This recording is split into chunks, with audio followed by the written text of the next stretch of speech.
Welcome everyone to the next episode of our podcast. We're super excited to run these again and again. Today we are with Anne and we're going to talk about neurodiversity at work.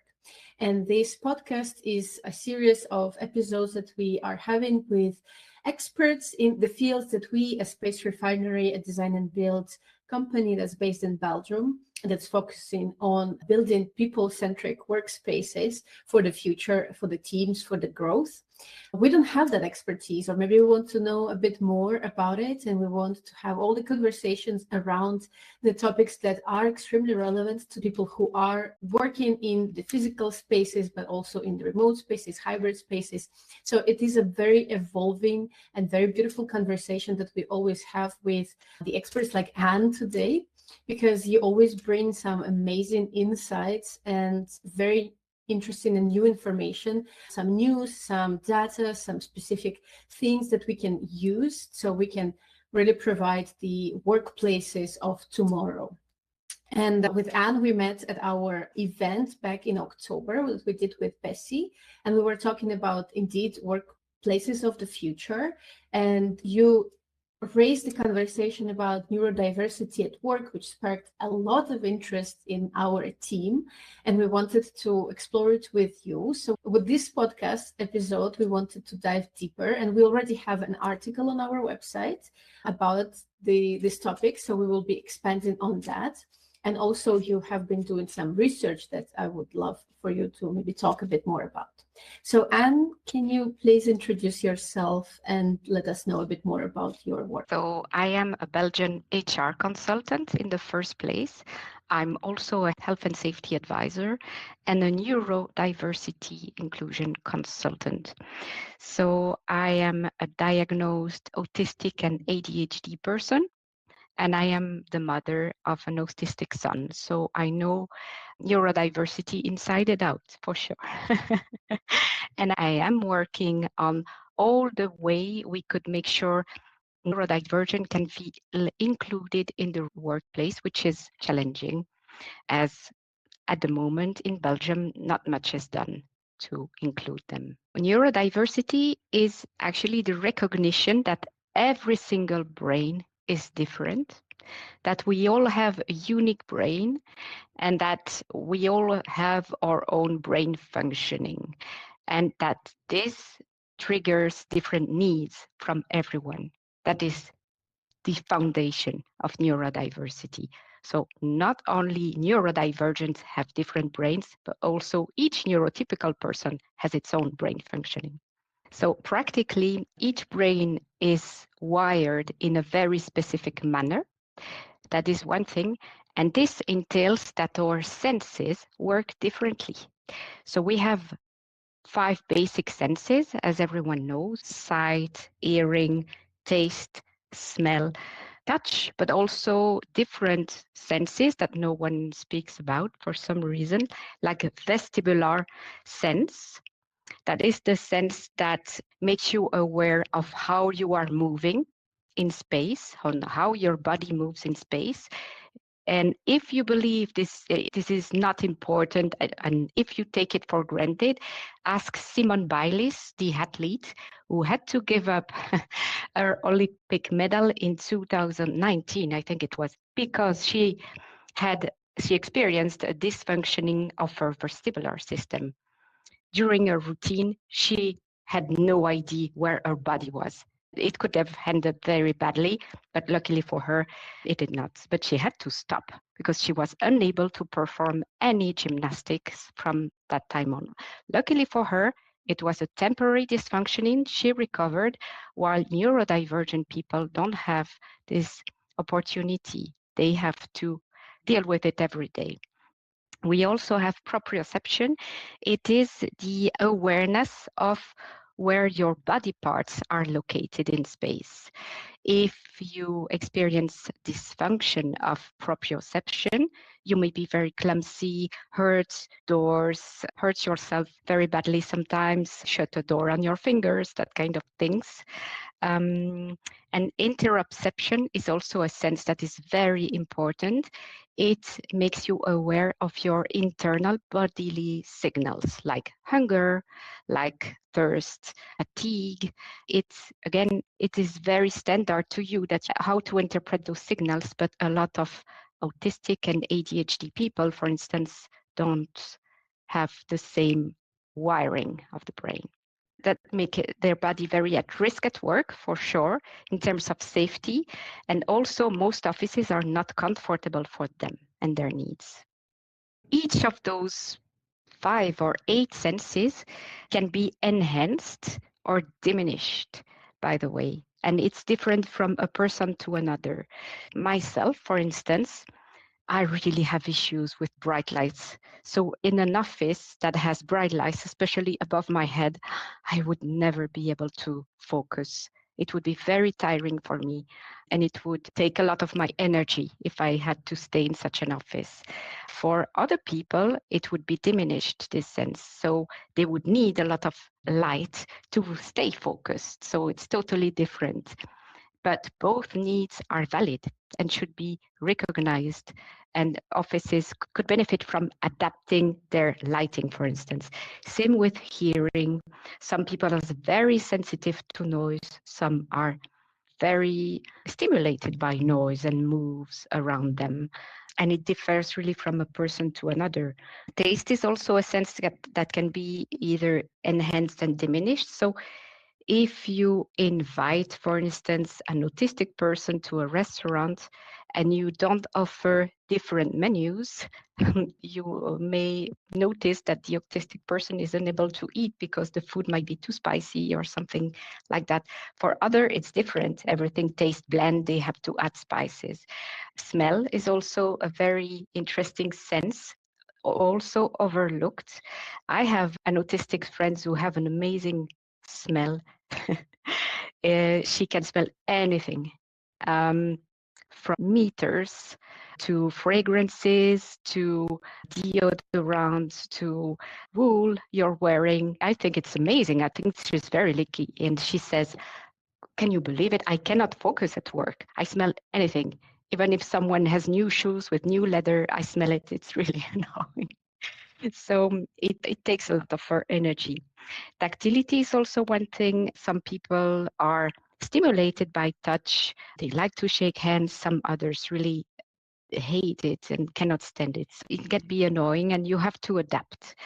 So when it comes to the 3 other senses, they are also very important senses, but you don't see immediately the impact of it. But for instance, in an office, if you have walls, ceilings, and floors that are the same color, for someone who has diminished vestibular senses, it's very disturbing. They would need to see the clear limits between floor and walls and ceilings, and also doors should be a different colors so that they don't hurt themselves by accidentally not paying attention to what's in front of them. That would help. And that is also something we could do to adapt spaces for them. Interoception is as the ability to recognize your internal body signal. So that is not an issue in an office. That is an issue when you work from home, that sometimes you work so much that you don't realize you've been skipping lunch or that you haven't been drinking all day. It's also recommended for people to have some signals, some reminders in Outlook, for instance, that they have to drink or eat. So, but that's easy to do in an office because you see your colleague go out to eat or something. I love how you're already moving into the kind of next, or rather a different angle to that, which we also wanted to discuss, is that while those could be perceived also as challenges, right, they are as likely can be the superpowers, right? This kind of reframing of it. So they're superpowers of that enhanced or diminished perception, the superpower of seeing certain things or not seeing certain things, or being much more open to certain things as well, like the friend's experience that you mentioned. To me, that sounds a bit like, oh my God, this can be used somehow. She could be like a sommelier, right? Like she could be a fragrance designer. So Yeah, can you talk exactly. more about what are the actual superpowers then that we can track out? And as we're talking about it in the context of work, what could they be for the workplace? Each of these senses could be an asset or an issue at work, depending on what you do. And that is the thing. If people don't have a psychological space to discuss these differences, how would you be able to use them, right? But indeed, if you have an enhanced smell or taste, you could definitely work with food. You could also be useful in a safety role where you could smell like dangerous gas or material that could be detrimental to your health. But more importantly, the fact that we have different brain functionings means that we think differently. Neurodivergent minds brings a different perspective on issues and problems that you might experience at work. So it is actually the foundation of collective intelligence when you think about it. They have different perceptions, they have different way of thinking. Typically, ADHD people, for instance, they have a very good pattern recognition. So they could tell you, oh, we are experiencing this issue again. Didn't we have the same issue in this occasion? So that could mean that it is caused by such thing, right? So that pattern recognition can help you find a solution to a problem or to identify a quality issue that you were experiencing. Typically, autistic people have a very good attention to details and they handle any visual thing quicker than most people. For instance, if they have to sort picture or to screen videos, like security videos, they are a lot better and more efficient than typical people. Typically also dyslexic people, they see in 3 dimensions. So if they have to model something, the behavior of a virus, let's say, they would be very good. And they could actually draw the behavior of something that should be visual. If you want to reach the highest possible collective intelligence within your team, you should seek neurodivergent people and make sure they are included and properly used in your team. So for me, that is the challenge if you want to have a competitive edge. I love that because it's in a way going a bit back to me, going a bit back to the roots, let's say, of everything, in a sense that before the workplaces became even a thing, right? And then they were very standardized, and then they were very like those blocks and gray colors and fluorescent lights, so that it modeled by just the factories. Before that, there was a lot of individual skills and craftsmanship and mastering things, which we're coming back to, I think, in the modern workplace. In terms of at least knowledge work, there is a lot of this niching down, narrowing down of the skills. But then also not only the skills itself, but using the actual powers that you have, the superpower, yes, right? The talent that you have, that to be actually very strategic about it, and then jump into something that you can do the best. I do appreciate it, because then it means that we are this big patchwork of, or this humongous tapestry of all the skills that need to be there. You know, how in Japan, for example, or I'm sure in many other countries as well, all the jobs are equally essential, be it the cleaner or the artist, because they contribute to this one big common goal of the society. Yeah. Shall I give you a practical example? I know a company that produces and sells ethanol, inflammable material. It's very dangerous, of course, and it has a very strong smell. But there are actually different qualities of ethanols, which I didn't know, I found out. And the logistics experts who work for this company, before shipping large quantities of ethanol, they have to smell it. They have to smell several samples to make the differences between the quality of ethanols. And there is an autistic person in their team, in the logistics team. She's, of course, very good at it. right? She can smell it very quickly and she's very precise with the results. If she's tired though, because working in the office is very tiring, she will be less efficient. If you give her the opportunity to remain in good shape for processing her work, it will be very good. If she's limited in her cognitive skills by any other sense than smell, then it won't work. How interesting is that? So you see here the direct benefit of making sure the workplace is adaptable to everyone. At Space Refinery, when we talk about it, we talk about making sure that your specific team with their specific needs is heard and valued. Their opinion is there when you're building your space workplace, and that enables them to do their best work, which means that you do need to hear all the different needs of the people so then you can enable their specific best work, right?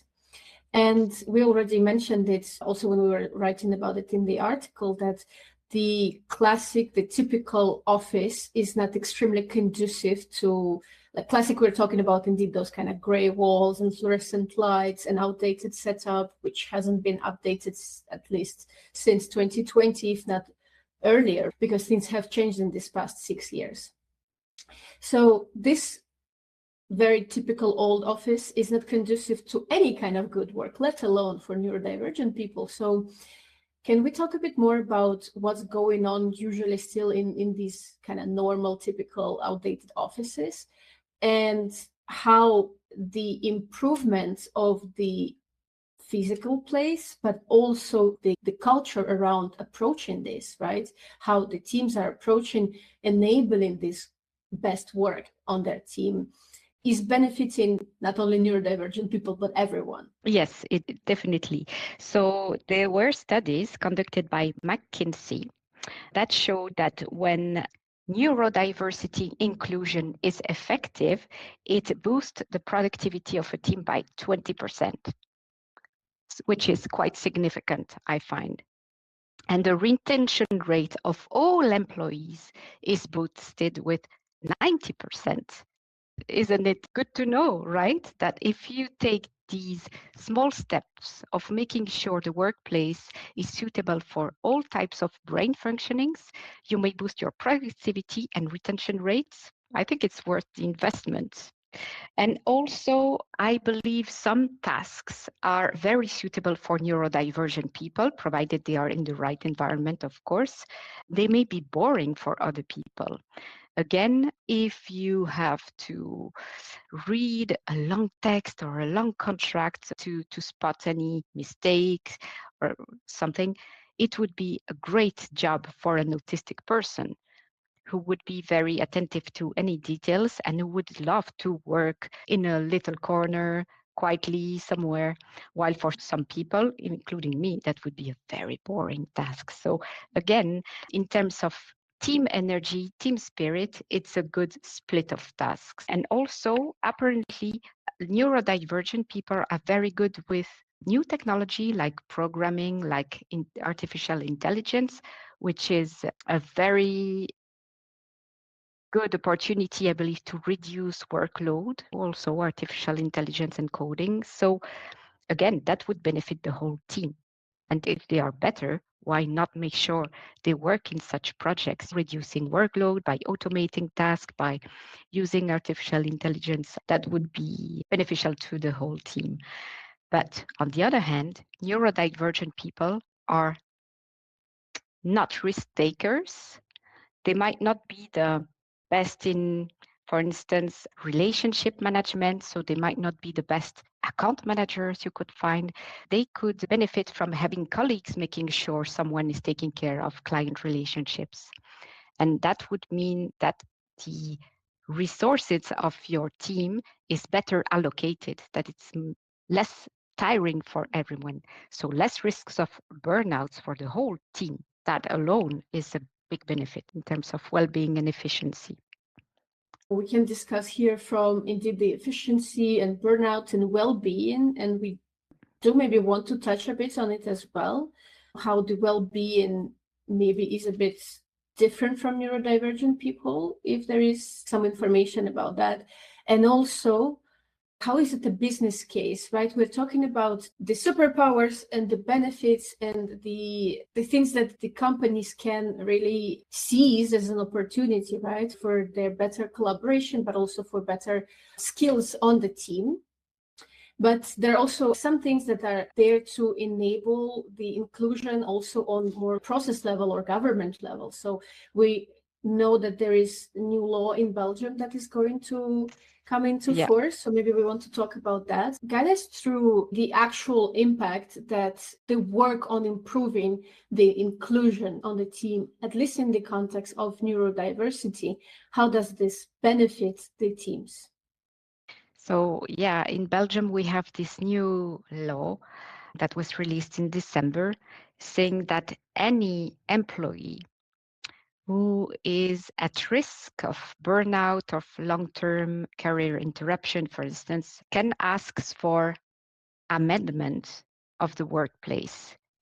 And if you don't answer positively to their request, if you have a handicap like autism, ADHD, dyslexia, it might be considered as discrimination under law, right? So right now, since December, any employee may come up to the employer and say, oh, look, this office is too noisy for me. I need amendments. And you're supposed to take action. So we have no choice. We have to work together to reduce the amount of burnout and sickness. And I believe neurodivergent people are still not comfortable telling their employer what they need. So it will fall back on health and safety advisor like myself to make sure we propose solutions. All employers should adapt the workplace, but because they don't always know what to do, the best thing to do is to design diverse workplace themselves, and it's make sure there are different types of spaces, like for talking or working quietly, so that everyone can find the place they need at that moment, because changes in perceptions happen as well. So today you might feel like you need to be stimulated. Tomorrow you might feel you need to work in a quiet place. Employer can design workplace that offer a variety of work spaces, but also allow people to change seats. They should not be assigned to the same seat every day. That is an old-fashioned office setup that is no longer working. We know it's not working for no one anyway. So there should also be bubbles so that you can work in silence or have a call or a team call even, so that you are not distracted by noise around you. And also they should be open spaces to chat whenever you need to relax after a difficult conversation with a client, for instance. So you might need to have a nice discussion with a colleague or to clarify something in a place that is open for it. By default, I believe all employers will have to design new workplaces that may fit all types of needs. So that requires a lot of reflection from them.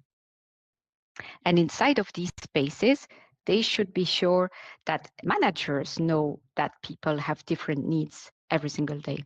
It should be accepted, it should be recognized, and that is also a lot of work for HR people like me to educate managers and employees to the recognition that we all work differently and have different needs, and that these needs change with time. So we have a lot of work before everything is implemented as it should be to make sure we limit the risk of burnout at work. But I believe it starts with the working on senses and on recognizing that we all have different sensory needs.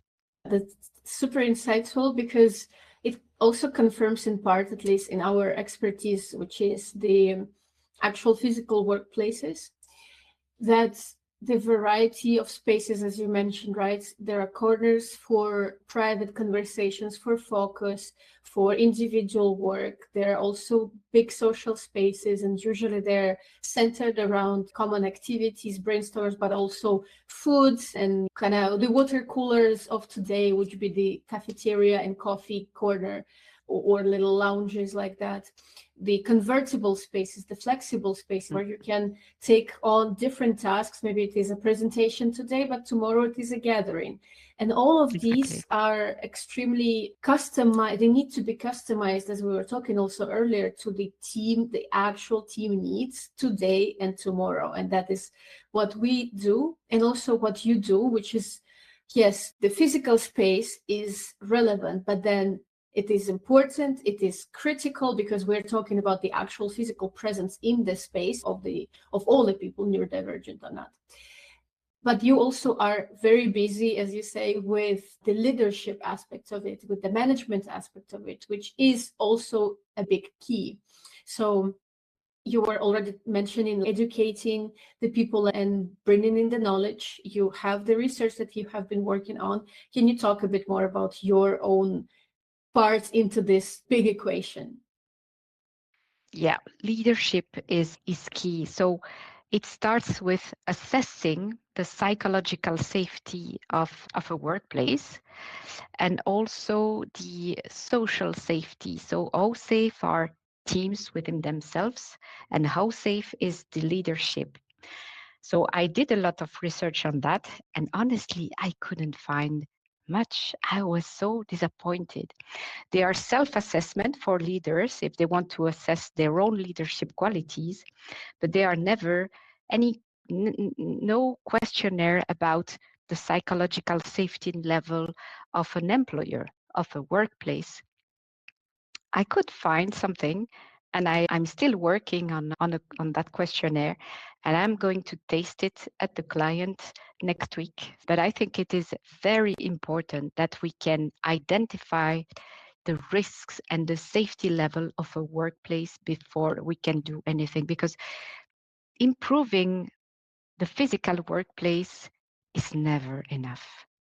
If the management is toxic, if colleagues are toxic, you'll end up in a burnout anyway. Both aspects are equally important, and I'm definitely actively working on identifying the safety level of a workplace when it comes to psychological safety and designing proposal to improve them. But again, it takes strong will for an employer to work on this. As we are wrapping this up, I wanted to ask you about any things that are coming up for you now. You mentioned that you will be testing this questionnaire, so maybe there is some information that you'll be sharing publicly with the people eventually about that. But what are the things that you're working on right now? How can people find you back and learn a bit more from you about this topic or other topics that you're working on? They can definitely contact me on my website, Quirkies, which is my website for all diversity initiative at the workplace. And I will definitely publish my conclusion about the research I'm conducting right now. And I can also be asked for consulting advice on the workplace. I will never disclose anything that could be detrimental to an employer's reputation, of course, but some assessments have to be made that make sense, I assume. And that can only lead to a better workplace, to less burnout, to an overall, a better satisfaction of your employees. So that is my goal. I think motivation starts with feeling well at the workplace. It's not only the job content, which is important. It's not only your salary, which is also important, but honestly, going to work and feeling fine, it's so important. So that's why I think every company would benefit from taking the steps towards improving psychological safety and including everyone at work. Thank you, Anne. Wherever you are watching this, listening to this, there will be the information to Anne's content. There will be the website, there will be all the things. And also we have prepared this kind of handout that Anne put together, the presentation with the essential information and everything that we have discussed today. So you will be able to download that and visualize it. And also the article that Space Refinery and Anne created on neurodiversity in the workplace, with more practical things about how the actual space can be improved if you want to take on this challenge, and also the information that can be really useful in this context. So Anne, thank you so much for your time and for your expertise. It was super insightful, and we're really excited to dive deeper into this topic even more with you in the, next podcast episodes, or just more things that we're going to create together. Thank you very much, Anna. Have a good day.